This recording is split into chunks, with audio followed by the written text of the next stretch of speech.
જય શ્રી કૃષ્ણ. સ્વાગત છે તમારું વાણી વેળામાં. તમે સાંભળી રહ્યા છો લેખક શ્રી ગોવર્ધનરામ ત્રિપાઠી દ્વારા લખાયેલ સરસ્વતી ચંદ્ર.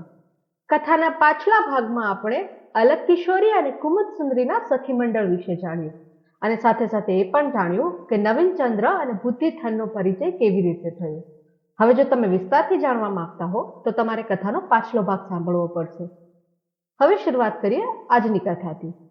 ભાગ 8. નવીનચંદ્ર અમાત્યને ઘેર સવાર સાંજ જમવા જવા લાગ્યો. શઠરાઈને ઘેર કોઈનો અતિથિનો પણ ભાવે પૂછાતો ન હતો અને શેઠ આવ્યા તો નાખો વખારે એમ સૌને થતું. ઘરમાં આવનાર પાસે બેસનાર અને સાથે જમનાર સૌ કોઈ શઠરાઈને ઘેર જાય ત્યારે તેમના તેમ પાછા આવતા.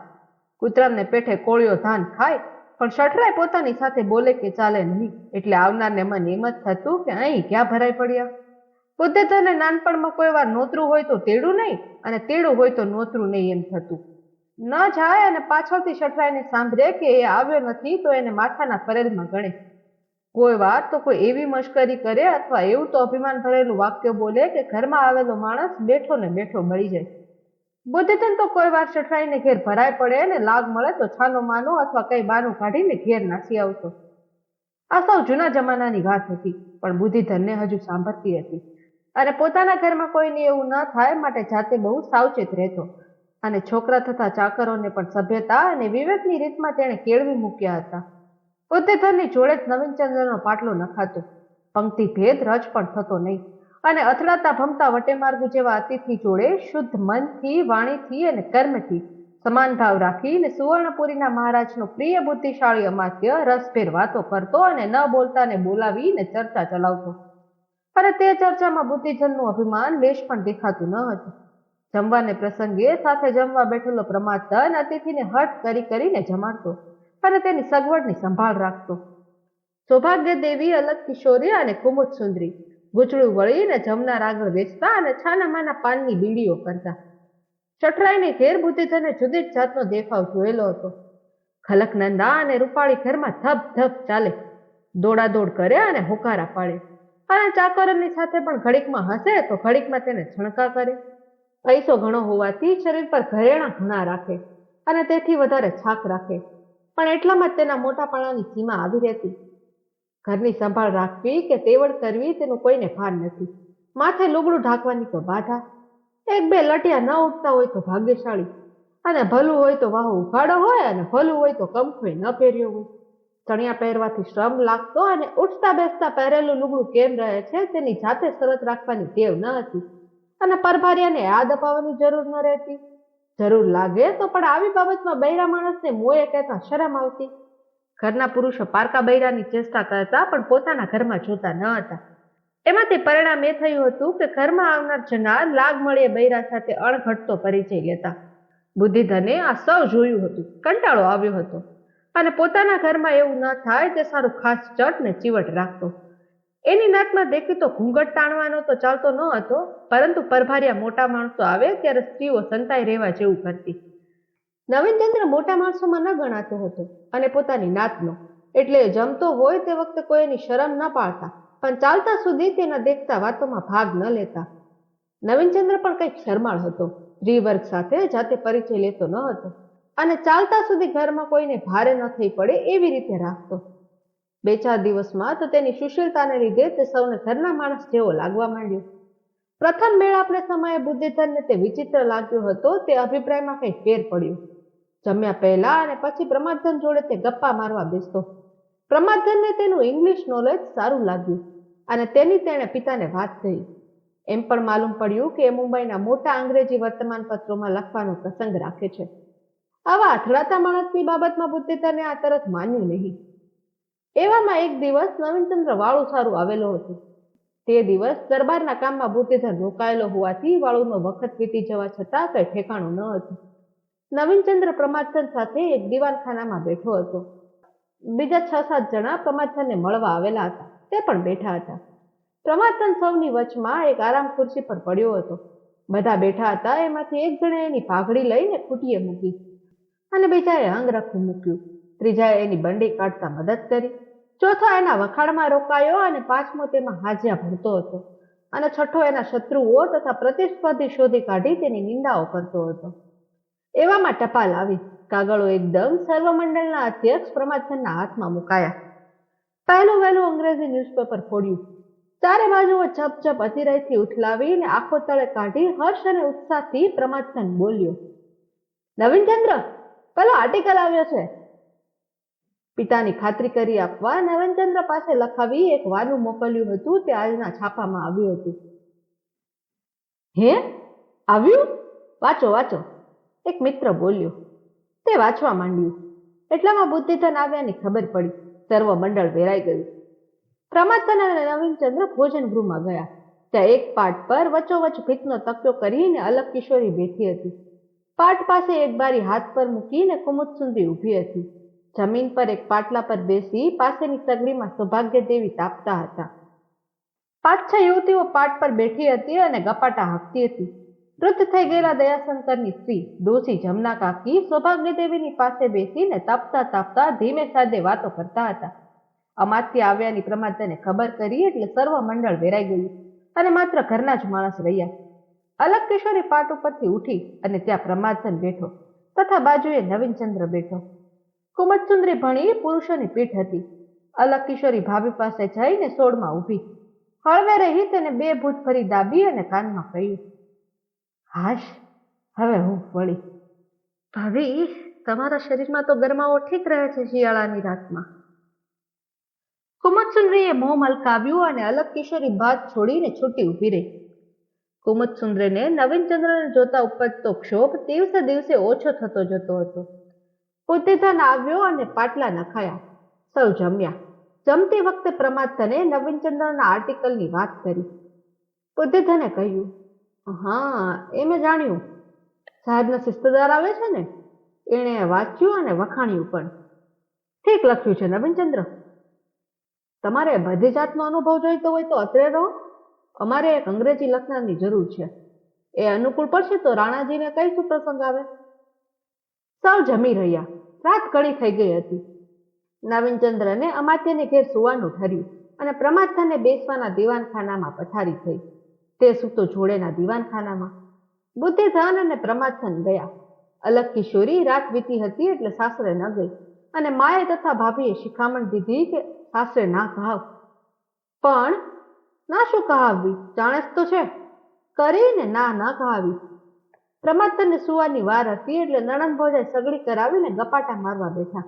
બુદ્ધિધનને આજ કંઈક અસાધારણ બનાવો સાંભળવાનો દિવસ હતો. બાપ દીકરો દીવાનખાનામાં જઈને બેઠા. પિતાજી, જઠરાઈના તરફના સમાચાર સાંભળ્યા? મને લાગે છે કે આપણી વાત કંઈક ફૂટી છે. કોના તરફથી ફૂટી છે અને કઈ રીતે એ જોવાનું છે. એવામાં વર્ધી મંગાવી અંદર એક સિપાઈના વેશવાળો આવ્યો. તે નભેરામ હતો. તે શઠરાઈનું માણસ થઈ રહ્યો હતો, પરંતુ અંદરથી બુદ્ધિધનના પક્ષમાં હતો. બાપ દીકરા સામો તે બેઠો. બુદ્ધિધન ભાઈ, કામ ભવનું થયું છે. શું? આજ સુધી તો રાણાનો અને આપનો સંબંધ શઠરાઈને અંધારામાં રહ્યો, પણ હાલમાં આપ 2 જણ વારંવાર મળો છો અને શિકારે ગયા હતા ત્યારે રાજેશ્વર મહાદેવમાં મળ્યા હતા તે કારભારીની ખબર થઈ છે. બસ એટલું જ કે? વહેમવાળા માણસોને દૂર કરવા એનો નિશ્ચય છે, એવી એની ટેવ છે. તે રાજભા અને આપની વચ્ચેના જૂઠા કાગળ ઊભા કર્યા છે. તે રાણાને બતાવવામાં છે. બુદ્ધિધન લાલ પીળો થયો. એ બતાવવાનું કોણે માથે લીધું છે? રાણાના જૂના ખવાસ મહવાએ. ઠીક. કે કાગળ મેં લખ્યા છે. એમ કહીને 15-20 કાગળ અમાત્યના ખોળામાં નાખ્યા. ક્યારે બતાવવાના છે? આપ દરબારમાંથી પાછા ફરો તે પછી. મારા હાથમાં રહેવા દો અત્યારે. કાલ 12 વાગતે પાછા મોકલાવીશ. નભેરામના ઉપર બુદ્ધિધનનો વિશ્વાસ હતો તે હવે સજ્જડ થયો. ઘણાક માણસો એને દરબારમાં અને બીજા ઠેકાણે ઉઘાડા અથવા છાનામાના પોતાના કરીને રાખ્યા હતા, પરંતુ થોડાકને જ કસી જોવાનો પ્રસંગ આવ્યો હતો. નભેરામ કસોટીમાં શુદ્ધ નીકળ્યો અને અમાત્યનું અંતઃકરણ તેના ઉપર નવીન સ્નેહ અને ઉપકારથી સ્ફુરવા લાગ્યું. પરંતુ કાકા પરણ્યા અને પોય રાંડ્યા થયું. રાણાનો વિશ્વાસ રાખતા સાવધાન રહેવાની જરૂર લાગી. આજ સુધી તો તે પોતાનો છે એવું માનનારામાં તેને નક્કી લાગ્યું કે રાજબાની બાબત રાણાના મનમાં ભરાશે તો નીકળવી કઠણ થશે અને પોતાની સૌ યુક્તિઓ કાંતિ પીજી કપાસ થશે. આજ સુધી દરબારનો ભેદ રાણો પોતે જ ઉઘાડતો. હવે રાણા પાસે પોતાનો માણસ રાખવાની જરૂર લાગી. પણ પોતાનો માણસ કોણ? ગરબડદાસ? ના ના, નભેરામ. હા, વળી રાણા પાસે રાખતા નભેરામે કરેલા ઉપકારનો બદલો પણ વાળવાનો. આખા આકાશમાં વીજળી પુષ્કળ ચમકારા કરતી ચાલી જાય તેમ એ પળમાં અમાત્યના મનમાં આ સર્વ વિચારનો ચમકારો થઈ રહ્યો. બીજે પણ ઘણી ખટપટ સમજાતી ન હતી તેનો મનમાં ખુલાસો થયો. યુદ્ધ સામગ્રી તૈયાર કરી રાખી હતી, પણ સામાએ હુમલો કર્યા સિવાય પહેલો ઘા પોતે કરતા શુદ્ધ અંતઃકરણ આંચકો ખાતું હતું તે ટટ્ટાર થયું. સંચયકાળ જતો રહેતો લાગ્યો અને નિર્ણય કાળ દોડતો દોડતો સમીપ આવ્યો લાગ્યો. નવેરામ, હવે અણીનો સમય આવશે. આ કાગળ જોયા પછી રાણા સઠરાઈ પર વિશ્વાસ બતાવશે, મારા પર કોપાયમાન દેખાશે. અને સઠરાઈ પર વિશ્વાસુ માણસ પોતાની પાસે રાખવા માંગે તે વખતે સઠરાઈ તારું નામ આપે એવું થાય એમ છે કે નહીં? થઈ શકે. મારા જેવું વિશ્વાસપાત્ર આજે એને કોણ છે? વારું. ગરબડ હાલ એની પાસે વધારે આવે છે? હા, એ તો કહેવાનું જ ભૂલી ગયો. એને રૂપાળીબાઈએ આંજ્યો છે. બરોબર, પણ એના ચાળા સરસ રાખજો. એની સાથે એનું અને આપણી સાથે આપણું માણસ થાય એમ બે ધારની તરવાર રમે એવો હાલનો એનો ઘાટ છે. પણ એમાં એને શું લાભ? કારભારી અને અમાત્ય બે લડીને નકામા થાય તો એ કારભારી થાય. પોતાને રાણાનો વિશ્વાસ સમજે છે. ત્યારે એનું શું કરશો? એ તો થઈ રહેશે. કહેવાનું એટલું કે ત્યાં આવે જાય ત્યારે શા પ્રપંચ ઘડે છે તે સરસ રાખજે. બહુ સારું, ત્યારે હાલ તો હું રજા લઉં. સારું, પણ મને મળવાનું વધારે રાખવું. તેની પાછળ આગે સુધી નજર નાખી. સિપાહીનો વેશ સાંગો પાંગો ઉતાર્યો જોઈને અમાત્ય હસ્યો. પ્રમાદદાન, કારભારીને ત્યાંથી કઈ પણ ખાવાનું આવે તો હાલ તો સંભાળી રાખવું. લઈ લેવું, પણ જમીનમાં દાટી દેવું. શું કાંઈ ઝેર દેવાનું છે? પ્રાણો જળસી માર્યો કહેવાય છે, અને પર્વતરાયને તો માર્યો જ છે. તેનો આપણે શો વિશ્વાસ? વારું, જાઓ, ઊંઘી જાઓ. પ્રમાદધન આભો બન્યો અને વિસ્મય પામતો પામતો ગયો. ઉદીધન ઉઠ્યો અને લાંબા દીવાનખાનામાં એકલો હેરાફેરા કરવા લાગ્યો અને ઓઠ ઉપર આંગળી મૂકી અને પોતાના મન સાથે બોલવા લાગ્યો. તારું કાળું થાય કારભારી. છેવટે તો તું જાત ઉપર જ આવ્યો. આજ સુધી ગમે એટલું પણ મારો જાતભાઈ હતો. મારો સગો કરીને મેં તારા ઉપર ઘા નહોતો કર્યો. બહુ સારું ત્યારે પણ. હવે પડો મેદાનમાં. આજ સુધી છાના વેરી હતા, હવે ઉઘાડા થાવ. ગરબણ તે પણ ઠીક ધંધો માંડ્યો છે. મેં પણ એક વખત એમ જ કર્યું હતું, પણ આપણા બેમાં ફેર છે. મેં કોઈનું ખૂન કરાવ્યું નથી. મને એ ઈશ્વરની કંઈક બીક છે. મારા કહેવા વિના કોઈએ કોઈનું ખૂન કર્યું હોય તો હું શું કરું? પર્વત મૂવો તેમાં મને દોષ નથી. તો પણ મારો ગુરુ મળ્યો, અલ્યા મારું જ ખૂન. પણ જો આ રાજપૂત હાથમાંથી ગયો તો ઉપાય નથી. એકવાર રમાબાઈના હાથમાં ગયેલો પાછો કબજો કરતા 7-5 વીતી હતી, અને આ કલાવતીમાં લપટાયો તો એને સટકાવવાનું નથી. પછી તો ભૂપસી તારો નહીં જ બુદ્ધિજન. મોટા અરણ્યો વચ્ચોવચ રાતે બ્રહ્મ રાક્ષસ એકલો ઊભો રહે એમ અદબવાળી દીવાનખાનામાં વચ્ચોવચ બુદ્ધિધન ઘડીકવાર ઊભો રહ્યો. તેનું મગજ ઉશ્કેરાઈ ગયું હતું અને કાળજું ધબકવા લાગ્યું. અલ્યા ખૂની, મારું જ ખૂન? તારું સત્યાનાશ જાય સઠરાય. કલાવતી ક્યાંથી સૂજી? રાજપાની વાત જાણી ત્યારે કલાવતીનો ભેદ સમજાયો. એ તો તે જ ભૂત ભેરવેલું, મને અને રાણાને જુદો પાડવાનો રસ્તો. રાજબા, આ કાગળ બનેલો બનાવ ખડો થયો. મરેલી રાજબા હાથમાં હાથ મૂકવા તત્પર થતી પાસે આવતી લાગી. ભૂત! બુદ્ધિધન ગભરાયો. પગ ધ્રુજવા લાગ્યા. પરસેવાના જોબ જોબ વળ્યા. જીભ ઉપડતી બંધ થઈ ગઈ. અચિંત્ય દોટ મૂકીને ગાદી પર બેઠો, તકીએ બેઠો. રાખસીનો વેશ ધરનારી પાસે આવી દેખાય અને ખભા ઉપર તેના હાથ અને હડપચીનો ભાર લાગ્યો. સુવર્ણપુરીનો અમાત્ય બાવરો દિન જેવો ક્ષુદ્ર બની ગયો અને ફાટી આંખે દ્રષ્ટિ કલ્પના ભણી જોવા લાગ્યો. બેશુદ્ધ બનવા જેવો થયો. એટલામાં દીવાનખાનાનું એક પાસેનું બારણું ભચકાયું અને ઉઘડ્યું. સૌભાગ્ય દેવી અંદર આવી. ગાયત્રી જેવી પવિત્ર દેવી ઉપર દ્રષ્ટિ પડતા મલિન સત્વ અદ્રષ્ટ થયું. સ્નેહ ભક્ત દેવી ભણો જોઈ રહ્યો. મારા વાલા, હવે તમે કારભારી થવાના, એટલે અમારા મઠવાના. આમને આમ રાત્રડા જવાના અને અમારી સાથે વાતચીતનો તો પાઠમ. નાના હતા ત્યારે તો 12 વાગ્યા સુધી વાતો કરતા, અને હવે તો તમે અને તમારો કારભાર. અમારે વગર શોખ્ય. હસતે હસતે દેવી પાસે આવી. પતિની પાસે શરીર સ્પર્શી બેઠી. ગળે હાથ નાખ્યો અને ઉઠાડીને શયનગૃહમાં લઈ ગઈ. બંને મોટી વયના બાળકવાળા મા બાપના વય અને મન હજુ તરુણ જ હતા અને વૃદ્ધ વિચારો જય પામી શક્યા ન હતા. દેવીની શોળમાં સૂતેલો પુરુષ નિંદ્રામાં લવતો હતો. નિંદ્રામાંથી જાગી ઉઠી સંભાળી રહી દેવી પાછી આંખ મીચતી હતી અને પતિને કોમળ હુફાળી છાતી સરસો વધારે ને વધારે જોરથી ચાપતી હતી. અરે શઠરાઈ, મારું જ ખૂન કરવાના વિચારથી તને સંતોષ થયો હોત તો હું બરાબર આવત નહીં. સાથે રાણાને પણ મારવાનો તારો મનસૂબો છે, એટલે મારે વધારે અનુકૂળતા થઈ પડશે.